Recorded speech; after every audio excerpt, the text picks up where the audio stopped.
zobe ɗaya domin mulkarsu duka.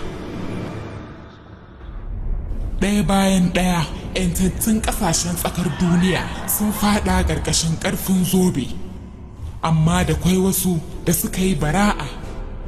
Haɗaka ta ƙarshe tsakanin mutane da rafanai sun fuskanci rundunar Modo, sannan a gaɓar dutsen halaka sun yi yaƙi domin 'yancin tsakar duniya.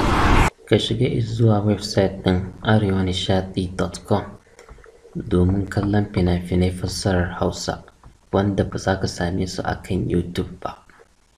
Mutane da yawa suna turo mana ƙorafi cewa sun daina samun fina-finai fassarar Hausa, wanda abin ba haka yake ba. Idan muka ɗora ana cire shi ne domin wata ƙasar ta yadda a kalle su, wanda kai kuma ƙasar da kake ba a yadda ka kalle shi ba. Amma idan ka shigo yanzu arewanishadi.com za ka samu dukkanin fassarar da kake so, Indian, Hausa, fassarar Arewa 24, kowace irin fassara ce za ka same ta a cikin sauƙi. A nan za ka iya zaɓar fina-finan da kake so ka kalla, ko waƙoƙi ko comedy ko littattafan Hausa. Idan Indian Hausa kake so ka kalla sai ka danna, bayan ka danna zai buɗo masu, sai ka zaɓi wanda kake so ka kalla.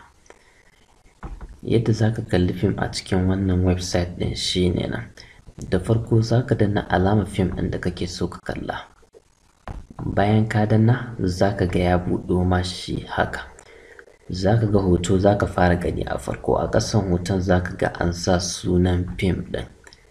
Idan kana so ka kalla sai ka danna alamar sunan fim ɗin da yake ƙasan hoton, nan take zai buɗe ma.